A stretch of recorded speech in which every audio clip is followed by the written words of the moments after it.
Parepare, Facebook Mus Radio, YouTube Radio Mesra, serta live streaming pada website kami www.radiomusra.com. Radio Mesra, mesranya musik dan informasi. Assalamualaikum warahmatullahi wabarakatuh dan selamat pagi Insan Mesra. Hari ini hari Jumat tanggal 13 Oktober bertepatan dengan berapa ini? 27 Rabiul Awal 1445 Hijriah. Kembali saya hadir di ruang dengar Insan Mesra semuanya di 102,8 Mesra FM, mesranya musik dan informasi. Untuk siaran kami juga boleh didengarkan melalui streaming di www.radiomesra.com dan kita juga live di Facebook Radio Mesra ya. Insan Mesra hari Jumat seperti biasanya di ruang dengar Anda, Insan Mesra kita isi dengan acara dai dialog agama Islam dan ada pun pembawa materi hari ini. Alhamdulillah masih saja tetap setia Ustaz Rosidin Asundawi BAMA ya. Dan untuk hari ini materi yang akan kita bawakan, yang akan dibawakan beliau yaitu apa ini Ustaz? Saya tiba-tiba hilang di sini. Hukum mengusap. Hukum. Iya. Hukum mengusap sepatu di dalam wudu. Oh ya, sekali lagi untuk dialog agama Islam hari ini siang hari ini materinya hukum mengusap sepatu saat berwudu. Nanti boleh gabung di layanan telepon 0853 953 50907. Sekali lagi layanan yang kita buka 0853 953 50907. Siapa tahu ada yang ingin bertanya seputar apa yang kita bahas hari ini, atau boleh juga di luar materi Ustaz ya. Iya boleh. Iya boleh. Oke. Dan ya terima kasih juga untuk semuanya yang sudah hadir di Facebook. Ini kayaknya sudah ada 2 orang bergabung di Facebook. Bunda Saifir Saira juga Bunda Hajirana Umar. Silahkan bertanya nantinya ya. Baik, sekarang pukul 10.24 Insan Mesra, kita efisienkan waktu kita dengan menyapa Pak Ustadz dulu. Assalamualaikum Ustadz. Waalaikumsalam warahmatullahi wabarakatuh. Ya, apa kabar ini Ustadz? Alhamdulillah, insyaallah baik-baik saja. Alhamdulillah sehat lahir batin Ustadz ya. Ya, alhamdulillah. Sudah saya sampaikan sebelumnya Ustadz bahwa materi kita hari ini yaitu hukum mengusap sepatu saat berwudu ya. Ya, hukum mengusap. Baik, silakan Ustadz dengan materi kita sampai pukul 11 nanti kami menemani Insan Mesra di acara ini. Silakan Ustadz. Ya. Bismillahirrahmanirrahim. Assalamualaikum warahmatullahi wabarakatuh. Waalaikumsalam warahmatullahi wabarakatuh. Alhamdulillahirabbil alamin. Allahumma shalli ala sayyidina Muhammad wa ala ali sayyidina Muhammad. Insan Mesra dimanapun berada, segala puji hanya bagi Allah. Alhamdulillahirabbil alamin. Salawat dan salamnya tetap tercurahkan kepada orang yang punya jabatan tertinggi di dunia dan akhirat, orang yang punya pangkat tertinggi di dunia dan di akhirat, orang yang punya gelar tertinggi di dunia dan di akhirat, yaitu kepada yang mulia baginda Nabi Muhammad sallallahu alaihi wasallam. Allahumma shalli ala. Jadi itulah orang yang punya gelar, pangkat, jabatan tertinggi di dunia dan di akhirat hanya Nabi sallallahu alaihi wasallam. Nah, kita mau jenderal bintang 100 pun nggak ada apa-apanya dibanding Nabi. Kita mau pimpinan PBB kah, pimpinan UNESCO, pimpinan UNICEF, apa semuanya tidak ada. Tapi pangkat gelar tertinggi hanya Rasulullah SAW. Setelah itu para sahabat. Gelar tertinggi setelah itu para sahabat. Kita tidak ada apa-apanya. Kalau manusia sudah meninggal almarhumah. Walaupun kita profesor, andai kan, tetap ketika meninggal sudah almarhum dan almarhumah. Tapi Nabi, sahabat tetap mereka bergelar. Itulah yang mulia. Insan Mesra dimanapun berada, ya sekarang masih di momentum Maulid. Yang belum Maulid silahkan merayakannya, tanda kita cinta kepada Nabi. Dan sekarang pada tanggal 13 Oktober ya, 13 Oktober, pekan kedua ya, pekan Jumat kedua di bulan Oktober.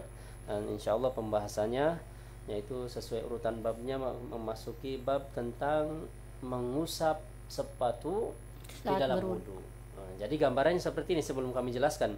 Zaman dulu kan ya, kalau di musim panas, kalau di daerah-daerah panas seperti Arab, dulu kami di Pakistan, di India juga pernah, Pakistan itu kan panas, ada musim panas, musim dingin, musim gugur, salju. Nah itu kalau musim panas sekali, musim dingin sekali, ya ada salju juga. Jadi kan kalau umpama dingin kami pakai khuf. Pakai khuf itu ya kayak sepatu tapi lentur. Jadi ketika wudhu ataupun nggak usah dicopot, kan itu hangat terus, terbuat dari kulit. Karena kalau musim dingin itu kan dingin ini kita badan nanti. Maka kalau pakai sepatu itu hangat. Kalau sepatu. Ini gambarannya zaman dulu pun di tanah Arab. Ya. Silakan mau diangkat dulu. Gimana Ustaz? Saya terima Boleh. dulu atau? Ya. Baik. Halo. Assalamualaikum Kak Wira. Ya, waalaikumsalam warahmatullahi Ada wabarakatuh. dekat di WhatsApp. Oh, ada pertanyaannya di WhatsApp. Oh, Assalamualaikum. ya, waalaikumsalam warahmatullahi Warahmatullahi wabarakatuh. wabarakatuh. Saya baca pertanyaannya Iya, Ustaz ya. boleh. Assalamualaikum, saya mau bertanya Ustaz. Kalau ada orang yang mau masuk Islam, apakah harus wudhu dulu?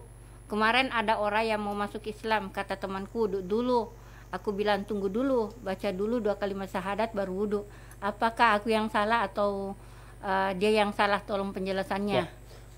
Waalaikumsalam warahmatullahi wabarakatuh. Jadi kalau umpama ada orang yang mau masuk Islam, Ya. tinggal syahadat sudah terhukumi masuk Islam. Terus apakah harus wudhu dulu? Tidak harus wudhu dulu. Kalau sudah masuk Islam, kalau dia ketika sebelum masuk Islamnya dia pernah sudah keluar air maninya atau apa, mimpi basah dan sejenisnya, ataupun bagi yang sudah berkeluarga mungkin sudah hubungan badan, maka dia mandi Bersih. karena karena dia sudah masuk Islam, wajib bagi dia. Tapi kalau bagi orang yang masuk Islam yang mungkin masih kecil ataupun umur 7 tahun kan belum balik dia. Kalau 7 tahun belum pernah mimpi basah ataupun belum pernah, kalau laki-laki ya belum keluar air mani ataupun perempuan belum haid, tapi dia masuk Islam kan belum sama sekali nih. Yeah. Tidak usah mandi pun tidak mengapa. Tinggal syahadat sudah terhukumi masuk Islam. Terus praktiknya ini kalau ada orang masuk Islam di masjid bagaimana? Silakan mau masuk masjid boleh, tapi bagusnya itu syahadatnya di luar dulu baru masuk ke masjid, diresmikan. Syahadat dulu di luar itu syahadat secara berdua dibimbing. Kan sudah terhukumi masuk Islam. Kalau sudah masuk Islam, masuk masjid pun kan sudah terhukumi suci. Kalau sudah masuk Islam sudah terhukumi suci, silahkan masuk masjid. Nah, kalau sudah masuk masjid, nanti silahkan mau diekspos secara ramai-ramainya supaya kelihatan resmi banget, silahkan. Andaikan pun bahwa tidak langsung saja masuk masjid, langsung masuk masjid tanpa syahadat dulu di luar, tidak apa-apa. Tapi akhirnya itu larangan tidak boleh masuk masjid itu bagi orang yang belum bersuci. Bersuci dalam arti maksudnya berwudu dan yang lainnya. Kalau orang kafir masuk, bagusnya masuk Islam dulu baru masuk masjid. Terus prakteknya tadi apakah wudu dulu atau bagaimana? Kalaupun wudu, nggak sah wudu dia karena masih kafir. Karena belum masuk Islam itu terhukumi kafir. Mau wudu mau apapun tidak terhukumi wudu. Tidak sah wudunya. Salah satu syaratnya wudu itu harus orang Islam, maka sah wudunya. Seperti itu. Ustaz, tadi kan sudah disampaikan bahwa kalau misalkan seorang kafir yang mau masuk Islam tapi ini pernah misalkan keluar mani begitu, meskipun sebenarnya itu rada-rada lama Ustaz. Iya, karena dia sudah pernah yang penting pernah hadas besar, ya, mempunyai hadas besar, maka ketika sudah masuk Islam wajib bagi dia mandi dulu. Begitu. Tapi kalau belum pernah keluar, tidak usah mandi pun tidak mengapa. Tinggal masuk Islam sudah syahadat, sudah terhukumi Islam. Meskipun sebenarnya itu sudah lama Ustaz. Walaupun sudah lama, yang penting sudah pernah keluar air mani ataupun sudah pernah haid bagi perempuan, maka bagi dia harus mandi kalau sudah bersyahadat, mandi karena dia masuk Islam. Jadi untuk Bapak penanya tadi itu jawabannya Pak Ustadz ya. Jadi kalau misalkan ada yang ingin masuk Islam, kalau misalkan mau berwudu sebenarnya barangkali tidak apa-apa, tapi kalau sudah mengucapkan kalimat syahadat, itu sudah masuk Islam Ustadz ya. Iya. Silahkan Ustadz dilanjut lagi. Ya. Jadi itu prakteknya itu sepatu ya tadi, sepatu kalau musim panas ataupun di daerah kutub mungkin kan dingin terus kan, kalau buka-buka terus kedinginan ya lebih baik pakai sepatu terus, silahkan. Kalau sekarang kan di daerah kita nggak dingin nggak apa, tapi kalau andai kan mau mempraktekkan silahkan, boleh juga. Nanti ketika wudu biasa tapi sepatunya tidak perlu dicopot, tinggal diusap saja kalau mau praktek seperti itu. Nah, nanti kami jelaskan di depan. Bismillahirrahmanirrahim. Ini gambaran secara garis besarnya. Faslun, ada pun pembahasan wal masu ala khuffaini jaizun bi thalathati syurutin. Pasal menerangkan tentang membasuh, mengusap khuf, dua khuf itu kalau ini bisa diartikan juga dengan sepatu, ataupun khuf itu yang kayak kaos kaki tapi terbuat dari kulit lentur. Nah, tapi menutupi mata kaki dia. Sepatu pun gitu, syaratnya kalau sepatu biasa nggak bisa. Kalau sepatunya itu menutupi kaki, mata kakinya menutupi, kemudian kalau disiram dengan air tidak tembus ke dalam, maka pakai sepatu itu umpama ketika wudhu tinggal usap boleh. Tapi kalau sepatu biasa tidak menutupi mata kaki, kemudian kalau air disiramkan pun tembus, maka tidak bisa mengusap pun. Seperti itu syaratnya. Maka diantaranya syaratnya seperti wal masu al khuffaini jaizun, membasuh kedua sepatu ataupun khuf boleh dengan beberapa syarat. Itu diantaranya ayat tadi lubsahuma ba'da kamali toharoti. Yang pertama diantaranya itu harus memakai sepatunya itu atau khuf. Ada dua ya, khuf atau sepatu. Khuf itu sepatu ketika sudah bersuci, maksudnya tidak sudah mandi besar andaikan dia junub, ataupun sudah berwudu nih, sudah wudu sempurna, baru setelah itu pakai sepatu. Nanti kalau pakai sepatunya enggak pernah dicopot, pasti bawa waktu sholat. Oh, saya mau wudu lah, mau sholat. Oh, setelah wudu, nah nanti pas bagian kaki tidak perlu dicopot, tinggal diusap saja atasnya, sudah sah. Tinggal sholat pakai sepatu, dalam keadaan pakai sepatu silahkan. Mungkin kita lagi kemah kah, atau lagi camping mau pakai sepatu terus, atau lagi panjat gunung ataupun panjat tebing dan sejenisnya, kalau mau pakai itu terus boleh ya. Kalau misalkan Ustaz, kan sudah disampaikan tadi bahwa misalkan pergi camping ya bisa enggak usah copot sepatu. Kalau misalkan sepatunya kira-kira bernajis begitu, ya kan salah satu syaratnya itu kan tadi harus suci ketika memakainya, sebelum memakai sudah suci, sudah berwudu. Di antaranya syarat yang selanjutnya itu harus sepatunya itu memang suci. Kalau sepatunya ada tai apanya tertempel tai kotoran atau apa najis, maka tidak bisa. Harus berarti disiram dulu itu yang kena kotorannya, disiram dulu, baru bisa. Nanti untuk selanjutnya tinggal mengusap saja. Seperti itu. Kemudian ya, itu dalilnya dari mana? Fima rawahu Muslimu. Banyak sebenarnya dalilnya, kita ambilkan beberapa saja. Wa dalil jawazuhu ahaditsu katsiratun. Dalil tentang kita dibolehkannya mengusap sepatu ataupun khuf banyak sekali. Di antaranya minha maruwiya al-Bukhari wa Muslimu wa lafzalahu an Jarir bin Abdullah al-Bajali radhiyallahu, yaitu sebagaimana yang diriwayatkan oleh Imam Bukhari, Imam Muslim dengan konteksnya hampir sama saja dari Sayyidina Jarir bin Abdullah al-Bajali radhiyallahu annahu bala thumma tawadda wa masa'ala khuffahi. Itu sahabat Jarir bin Abdullah itu ketika sudah kencing, kemudian sudah dibersihkan, kemudian langsung wudu. Pas wudu tidak mencopot sepatunya, langsung mengusap sepatunya saja. Fakilalahu, maka sahabat yang lain menanyakan kepada sahabat Abdullah bin Bajali, taf'alu hadza, kenapa mengerjakan seperti itu? Baqala na'am, iya saya mengerjakan seperti ini. Ra'aitu Rasulullah sallallahu alaihi wasallam bala thumma tawadda'a wa masa'ala khuffaihi. Saya melihat Rasulullah sallallahu alaihi wasallam seperti ini.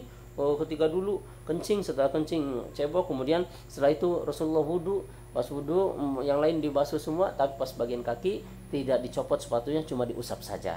Hadis riwayat Imam Bukhari, Imam Muslim. Kalau di Sahih Bukhari bab tentang sholat menggunakan khuf nomor hadis 380. Kalau Imam Muslim bab tentang membasuh khuf juga nomor hadis 272.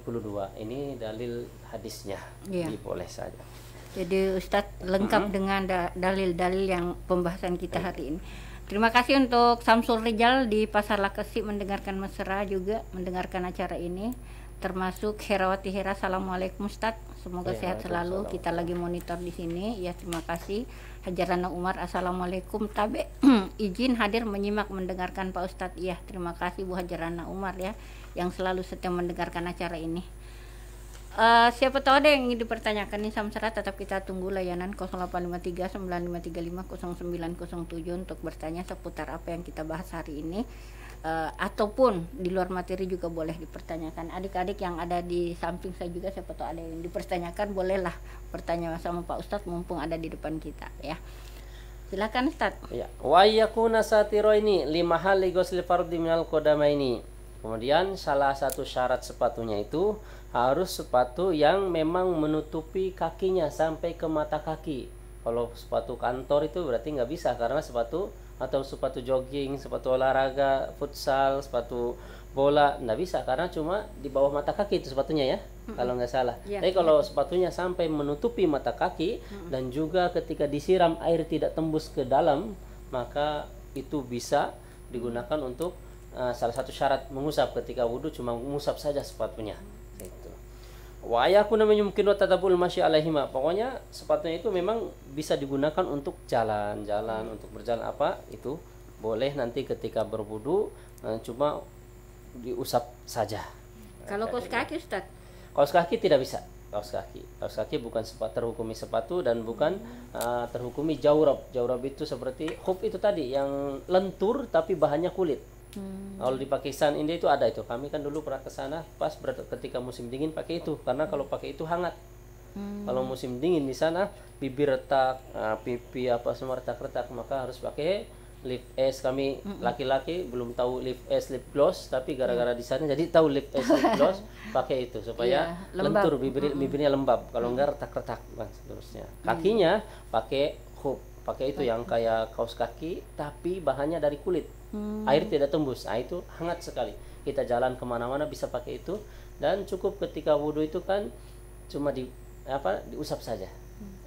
Daripada dingin dicopot, musim dingin seperti itu. Kemudian kalau umpama ditanya ayyuhuma afdalu ghusl rijlaini amal musafi al khuffaini, terus bagaimana lebih utama mana, lebih afdal mana kalau membasuh kaki, mencuci kaki berwudu, atau mengusap saja sepatunya saja, bagaimana? Al ghuslu afdalu ila ana afdal ghusla afdalu minal masyi, yaitu afdalnya itu tetap dengan seperti wudhu itu, mencuci kaki afdalnya. Tapi kan kalau ada sebab dingin, daripada dingin udah boleh, secara hukum itu boleh. Mungkin kita lagi ke kutub utara atau ke kutub selatan, daerah dingin dan sejenisnya, ataupun bukan di kutub, di daerah Arab, karena kalau di sana kalau lagi pas musim dingin anginnya saja dingin, terasa dingin, menyengat, bukan dingin seperti di sini, bukan dingin menyengat. Nah itu kita pakai itu saja, pakai khuf atau pakai sepatu itu, nanti ketika wudhu diusap saja. Diusap gitu Ustaz sampai ke bawah atau enggak, cuma atasnya di atas saja, atasnya saja diusap sudah. Iya. Kemudian selanjutnya sambil nunggu kalau ada yang bertanya, mudatul masih al khuffaini, masanya, durasi ngusap sampai kapan sih durasinya itu? Ila anal masha ala al khuffaini muwaqqatun bi yaumin wa laylatin fil khabari wa thalathatu ayyamin wa layalihinna lil musafiri. Kalau umpama bagi orang yang bermukim, bagi kita yang enggak berperjalanan, dia ada di rumah saja ataupun ada di kos-kosannya saja, maka batas waktunya itu paling lama sehari semalam. Contoh, andaikan saya sekarang ini di sini, andaikan di sini mungkin kutub utara, saya nggak mau repotkan, saya mau pakai sepatu aja supaya dingin terus kakinya. Nah, saya berwudu sempurna dulu, dibuka kakinya, wudu sempurna, kaki dibasuh juga, kan sudah dalam keadaan suci nih, baru dipakai sepatunya. Pakai sepatunya, nah nanti sholat pakai sepatu silakan. Nanti ketika batal wudunya, tidak perlu dicopot ini sepatu, wudu seperti biasa wudu, tapi pas kaki cuma cukup diusap, dibasuh sudah. Ya. Kemudian batasnya kalau kita memang di rumah terus, nggak bepergian, sehari semalam. Kalau kita makainya sekarang jam 10:30, berarti sehari semalam itu 24 jam. Berarti batas terakhirnya besok sampai jam 12, sampai jam 10:30 lagi waktu sekarang ini, maka diperbarui lagi. Udah habis masanya, nggak bisa lagi. Maka dicopot dulu sepatunya, baru berwudu sempurna sampai kaki dibasuh, keringkan, baru dipakai lagi sepatunya, baru boleh lagi nanti diusap. Gitu. Tapi bagi orang yang berperjalanan, yaitu tadi sudah jelaskan Arabnya, sudah dibacakan 3 hari 3 malam. Kalau sekarang berarti jam 10:30, saya orang berperjalanan nih, orang musafir, saya wudu, setelah wudu sempurna kaki dibasuh baru pakai sepatu. Nah, dihitung dari sekarang. Berarti kalau sekarang jam 10:40 berapa 3, berarti dikalikan 3. Pokoknya 3 hari 3 malam sampai selesai. Ini kalau dalam perjalanan. Kalau kita perjalanan. Kalau kita diam saja di rumah, di tempat kita, sehari semalam. Itu durasi waktunya. Begitu. Iya.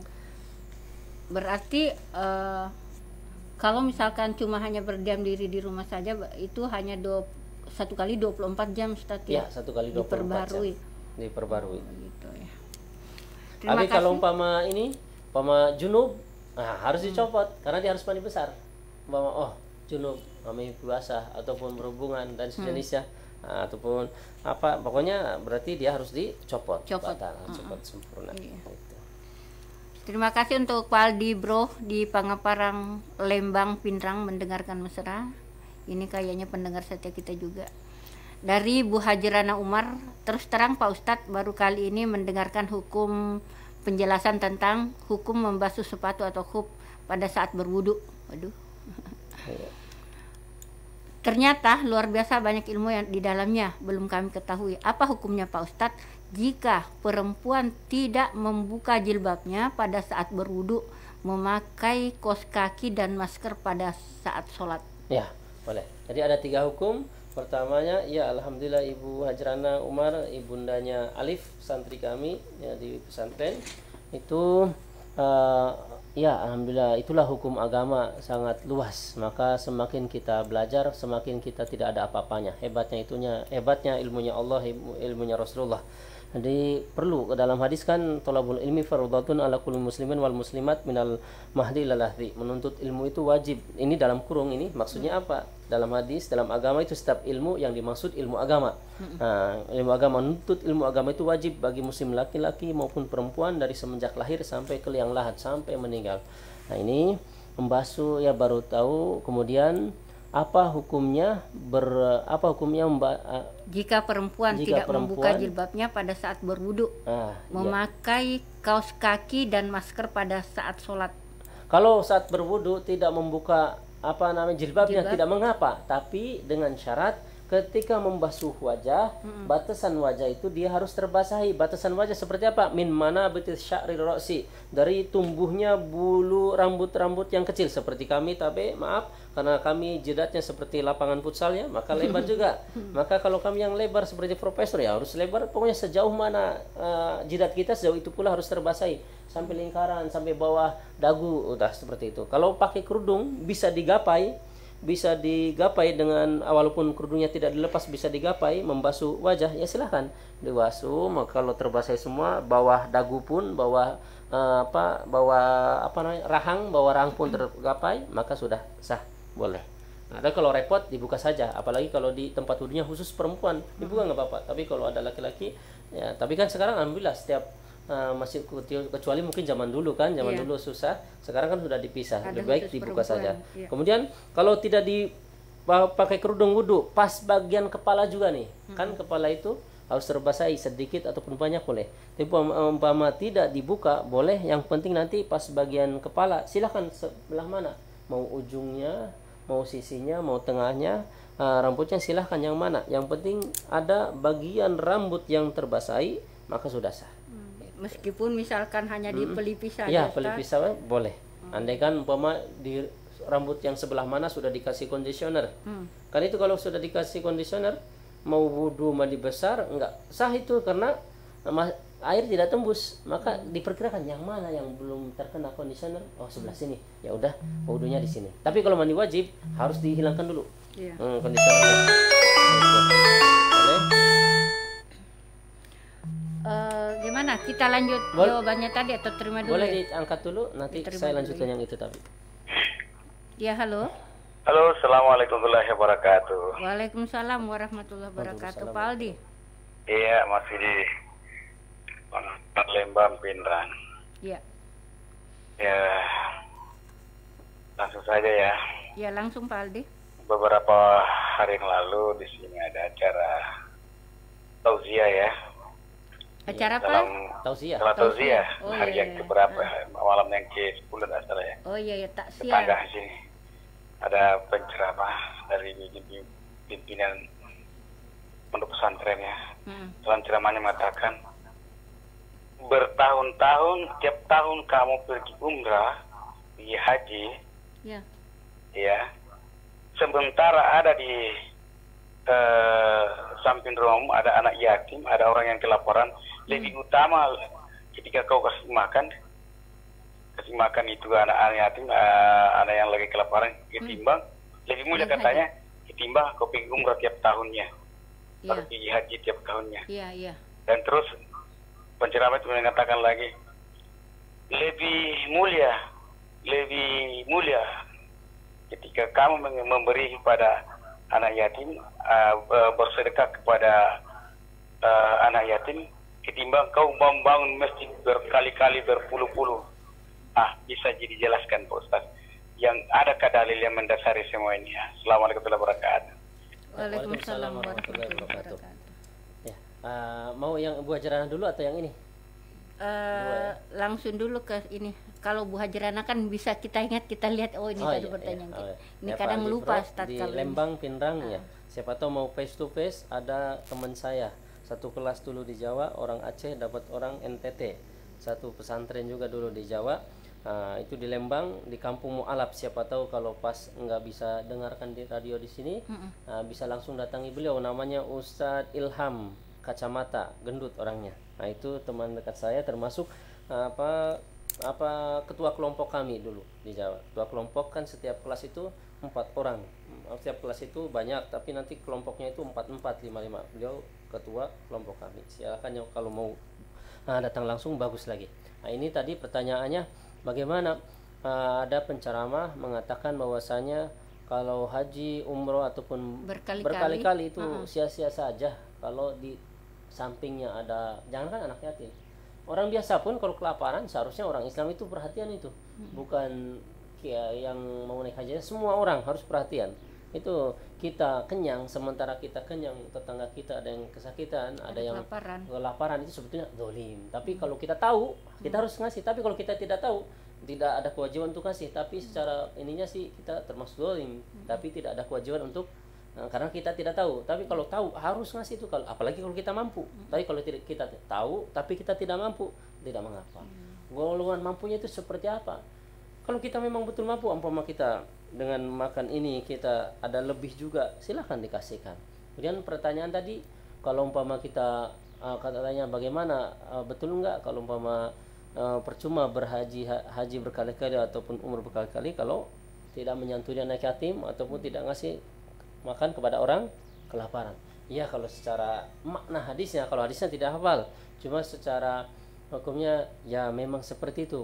Afdolnya, bagusnya kalau kita sebelum naik haji, sebelum apa, minimal ya kita bersedekah supaya kita sebelum berangkat nih kita syukuran apa yang kita tahu mana, yang kita tahu ini kasih makan, kasih apa. Kalau secara dohir yang kelihatan sudah terlihat sudah. Tapi kalau kita sudah tahu ini kelaparan, ini kurang, kalau kita enggak ngasih, kita berangkat saja, ya memang hajinya secara hukum sah saja, tapi kita dolim secara hakikatnya percuma, secara hakikatnya percuma haji dan umrohnya, seperti itu. Kembali ke pertanyaan Ibu Hajarana, Pak Ustaz ya. Ya. Kemudian Ibu Hajarana tadi, bagaimana kalau perempuan memakai kaos kaki dan jilbabnya tadi sudah ya? Sudah. Jilbabnya. Terus bagaimana kalau sholat pakai kaos kaki dan masker pada saat sholat? Boleh. Bahkan pakai sarung tangan pun boleh. Mama sholat nih pakai sarung tangan, silahkan. Tapi umpama sholat, mama jubah kami ataupun pakaian kami panjang sehingga ketika pas sujud ininya menghalangi telapak tangan, itu tidak sah sholatnya. Ataupun sorban yang di sini, yang rida, yang di selendang, ketika sujud ternyata enggak jatuh, masih nyambung di pundak, ujungnya itu nempel ke tempat sujud, lalu sujud di atas itu, di atas selendang itu, enggak sah. Makanya kalau copot saja. Kalau dipakai tidak, ketika sujud tidak ke tempat sujud, tidak mengapa, boleh. Ini pakai kaos kaki pun selama dipakainya dari awal tidak mengapa, sah. Kaos kaki pun sama sah. Tapi kalau umpama masker itu boleh juga, masker pakai nih. Seperti halnya orang yang pakai cadar, boleh sholat pakai cadar, boleh. Yang penting ada jidat yang nempel di tempat sujud. Andai kan mungkin pakai furda itu yang memang betul-betul tertutup sedikit saja yang terlihat, jidatnya pun tidak terlihat. Kalau kita ke Arab ataupun Pakistan, India, jangan heran Bapak Ibu, kami utarakan India juga sebenarnya banyak Islam karena kami sudah ke sana. Kami ke sana di sana. Cuma yang di shooting itu, yang di film itu, yang diperlihatkan orang-orang Hindunya saja di sana, terutama orang tablik banyak, pajang-janggu banyak. orang sana. Hidupan pakai peci, pakai apa semua banyak. Itu orang-orang sana itu India Pakistan yang Islamnya itu pakai purdah, cadar. Ada juga baju yang kayak baju kurung, jangan kaget. Di dalam bisa melihat luar, luar nggak bisa. Karena pas bagian mata itu kayak pakaian las, kacamata las, kayak topeng las. Tapi bagian matanya itu titik-titik, kayak apa? Kadang burung itu titik-titik, bolongannya titik-titik, nggak bisa lihat. Cuma lihat ya, yang memakai bisa lihat luar, orang luar tidak bisa melihat dalam. Cuma titik-titik kelihatan itu. Nah ini kalau pakai seperti itu, pakai cadar yang cuma kelihatan matanya saja. Kalau pas sholat, kalau bisa jidatnya digeserkan ke atas sedikit, supaya keningnya nempel ke tempat sujud, olehnya sah. Tapi kalau tempatnya khusus, tempatnya ini masjidnya tertutup, tempat perempuannya sendiri, lebih afdol dibuka, supaya hidung sama mulut mencium tempat sujud. Seperti tadi masker, memang boleh, tapi afdolnya dibuka. Kalau misalkan Ustaz kita biasakan pakai ini jilbab panjang, ya, enggak apa-apa. Ini. Enggak apa-apa. Enggak apa-apa ya. Enggak apa-apa. Kan kalau umpama salat kan, kalau perempuan auratul mar'ati fi sholati, auratnya perempuan di dalam salat ilal wajhiha wa kaffaiha. Auratnya perempuan ketika dalam salat kecuali wajah dan kedua telapak tangan boleh dibuka karena untuk menempel ke dalam. Yang penting ininya ketika sholat kainnya itu tetap di sini. Tapi mau menghalangi jangan, berarti mau menghalangi kita masuk keluar supaya apa namanya, kan kalau pakai kerudung umpama kita sujud pas itu, iya. Yang penting mengembang. Kalau mengembang kan kita bisa bisa nempel di tempat sujud, sah seperti itu. Saya pernah juga lihat orang sholatnya begini, nempel ini telapak tangannya nempel begini. Saling menempel. Begini. Saling menempel kayak gini. Salah satu syarat sujud itu ada 7.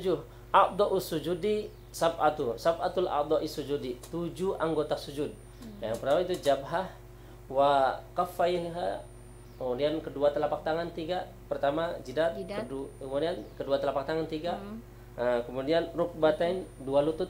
Kemudian ujung jari jemari kaki. Iya. Nah, jadi 2 itu berarti 2 kaki, 2 lutut, 2 tangan, sama ini berarti jidat, berarti semuanya 7 harus nempel di bumi, maka sah sujudnya. Hidung tidak termasuk, Ustaz. Hidung tidak termasuk, afdolnya ditempelkan. Kemudian seperti itu maka sah sujudnya. 7. Kalau ada orang yang sholatnya jari jemarinya ditempelkan tangannya, berarti dia sujud di atas tangan, maka tidak sah. Ini masih ada pertanyaan, Ustaz. Banyak, dari Buatika Putri Ramadan. Assalamualaikum. Apakah dapat pahala jika ada seorang non-Islam, non-Muslim mau masuk Islam? Setelah masuk Islam dia mau belajar tata cara sholat dan mengaji di masjid. Apakah saya bersalah jika saya mengajari orang yang baru masuk Islam itu? Ya. Waalaikumsalam warahmatullahi wabarakatuh. Ibu Atika Putri Ramadhani, alhamdulillah itu termasuk pahala besar itu kalau kita membimbing dia, pahalanya berlipat-lipat. Orang yang sudah masuk Islam itu terhukumi suci, terhukumi seperti bayi lahir. Keuntungannya itu doanya insya Allah cepat diijabah itu karena masih suci. Kemudian dia mau belajar, memang tuntutan hukum bagi orang yang baru masuk Islam, maka bagi dia untuk segera mempelajari kewajiban, diantaranya wajib sholat pertama. Berarti syarat wajib sholat apa? Salah satunya baca Al-Fatihah, dibetulin dulu Al-Fatihah, diajarin, kemudian tata cara sholatnya semua itu sambil kalau belum bisa baca Al-Fatihah, yang dia bisa apa? Kalau bisa cuma Allah ya udah, cuma bisa baca Bismillah ya udah, Bismillah. Ketika sholat Allahu Akbar, kemudian setelah itu belum bisa baca Al-Fatihah, yang bisa dia Bismillah terus dibaca terus. Yang bisa dia utarakan zikir apapun, tapi sambil berjalan, sambil menghafal doa-doanya, sambil menghafal Al-Fatihah dan seterusnya. Itu pahala besar Ibu Atika Putri Ramadhani kalau kita menuntun dia. Iya, jadi itu untuk Bu Atika Putri Ramadhani, jawaban Pak Ustadz sangat-sangat bisa kayaknya ya. Gimana ini Ustadz, saya terima ya. Ini sepertinya kita penelpon terakhir ini Ustadz. Halo. Ya, halo. Halo, assalamualaikum. Waalaikumsalam warahmatullahi wabarakatuh. Dengan siapa, Pak? Ini dengan Pak Hari di Parepare. Oh ya, silakan Pak dengan pertanyaannya. Saya mau bertanya, kalau kita hari Jumat melakukan perjalanan, apakah kita wajib sholat Jumat? Iya. Dan kalau kita mau jamak kasar sholat, apakah sholat Jumat dulu atau bagaimana Pak Ustadz? Iya. Mungkin itu aja ya. Ya, terima kasih Pak. Terima kasih Bapak. Waalaikumsalam warahmatullahi wabarakatuh. Waalaikumsalam warahmatullahi Jadi wabarakatuh. kalau orang berperjalanan wajib enggak dia sholat Jumat? Tidak wajib. Tapi sah sholat Jumatnya. Maksudnya berarti bagaimana? Berarti diganti sholat zuhur dia. Bukan berarti enggak sholat. Andai kan berperjalanan, kan orang musafir enggak wajib sholat Jumat, tapi sah untuk melaksanakan sholat Jumat. Maksudnya apa? Contohnya ada berperjalanan nih. Orang andai kan di masjid ini samping Masjid Raya, ketika jamaahnya itu dalam mazhab Syafi'i kan harus 40 orang nih. 40 orang yang sudah balik. Andai kan kurang 40, cuma 39 saja. Satu ada dia orang pendatang, dia bukan orang sini. Menggenapkan jadi 40 masih belum sah sholat Jumatnya. Dia sah sholat Jumatnya tapi tidak mengesahkan untuk syarat Jumat. Salah satu syarat Jumat 40 orang mukim, orang tempatan, bukan pendatang, bukan musafir. Begitu. Jadi dia sah sholat Jumatnya tapi tidak mengesahkan Jumatan. Maksudnya andaikan di satu masjid tersebut orangnya kurang 40, dengan dia menjadi 40 tidak mengesahkan sholat Jumatnya. Tapi sah sholat Jumat dia. Kalau di Masjid Raya banyak jamaahnya, orang sininya pun, orang asli sininya pun lebih 40 ataupun 40, sah dia sholat Jumatnya, tidak usah sholat zuhur, tidak usah yang lainnya. Terus pertanyaan kedua, bagaimana kedua itu qashar ya tadi. Yang tadi dulu ditambah lagi, dia enggak sholat Jumat kan tidak wajib sholat Jumat, maka diganti sholat zuhur nanti ya di perjalanan atau apa. Terus qasharnya bagaimana? Qashar itu meringkas. Kalau Jumat nggak bisa diringkas karena memang dua. Qashar itu bahasa Arab. Qashara yuqassiru taksiran jangan panjang. Yaitu qashar itu meringkas. Yang tadinya 4 bisa jadi 2. Kalau 3 tidak bisa. Semua sholat yang 4 bisa jadi 2. Syaratnya orang berperjalanan. Orang berjalan boleh qashar. Kemudian jamak, mungkin yang dimaksud itu jamak. Jamak itu mengumpulkan 2 waktu sholat dalam 1 waktu sholat. Mungkin karena tadi tanya, mungkin yang dimaksud itu. Karena beda ya Pak ya. Jamak sama qashar berbeda. Qashar itu meringkas yang tadinya 4 rakaat menjadi 2. Nah itu. Kalau salat 3 rakaat maghrib tidak bisa jadi 2, apalagi subuh. Pokoknya yang 4 bisa jadi 2, qashar. Kemudian menjamak. Menjamak itu mengumpulkan. Jamak takdim, ada jamak takhir. Kalau jamak takdim itu bahasa mudahnya, jamak takdim itu menarik waktu sholat yang akhir ditarik ke sholat awal. Contohnya asar ditarik dilakukannya di waktu zuhur. Kalau jamak takhir berarti mengumpulkan 2 waktu sholat diakhirkan, maksudnya menarik waktu sholat yang awal dilakukan di sholat yang akhir. Dari zuhur dilakukannya di asar atau maghrib dilakukannya di waktu isya. Nah ini jamak takhir namanya. Gitu. Salah satu syaratnya perjalanannya minimalnya 80 km, kemudian perjalanannya tidak maksiat. Nah itu boleh. Kemudian kalau menjamak sholat Jumat tadi kan, contohnya mengqashar Jumat katanya. Kalau mengqashar Jumat nggak bisa karena 2 rakaat kok mau diqashar diringkas nggak bisa, jadi 1 nggak bisa, apalagi disetengahkan nggak bisa. Maksudnya mungkin menjamak itu Bapak tadi. Iya, menjamak. Nah, bagaimana cara menjamaknya? Yaitu kita sebelum sholat Jumat kita sudah niat, saya niat menjamak takdim sholat asar karena Allah Ta'ala. Menjamak takdim itu menarik sholat asar di waktu sholat zuhur. Gitu. Yang penting sebelum sholat Jumat dia sudah niat melakukan sholat zuhur ditarik ke sholat melakukan sholat asar ditarik ke sholat zuhur, menjamak takdim.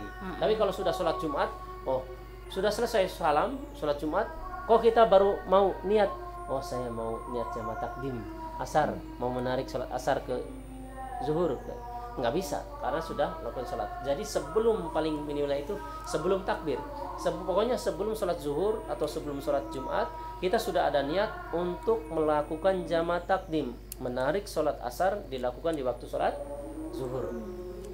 Nah Ustaz, mungkin tadi pertanyaannya Bapak ini contoh, dia dari Parepare mau ke Makassar. Dalam perjalanan misalkan sampai di Baru, di masjid itu akan melaksanakan sholat Jumat. Nah, Bapak ini singgah misalkan singgah. Bagaimana itu Ustaz? Caranya itu kan singgah sholat Jumat dulu. Pokoknya sebelum sholat Jumat dia niat kalau memang mau asar di situ. Mau menarik kan boleh kan? Iya. Asar ditarik ke waktu zuhur. Maka sebelum sholat Jumat dia harus sudah niat. Saya niat menjamak takdim sholat asar fardu karena Allah Ta'ala.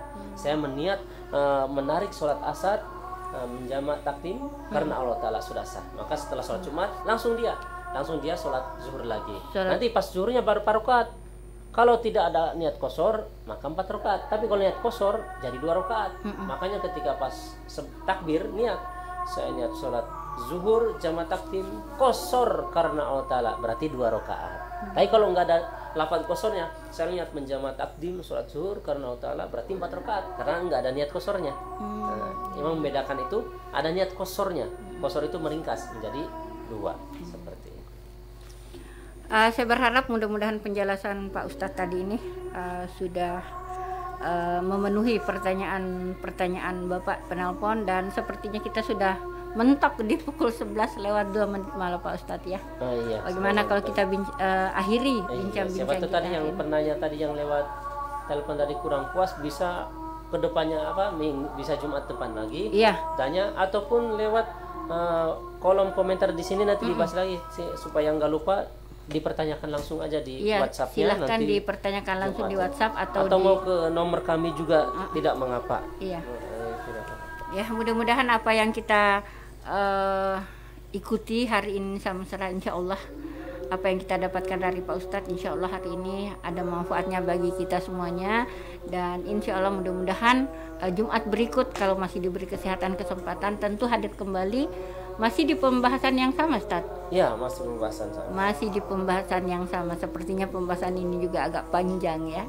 Sekali lagi terima kasih atas kebersamaannya. Sampai jumpa. Assalamualaikum warahmatullahi wabarakatuh. Dokumentasi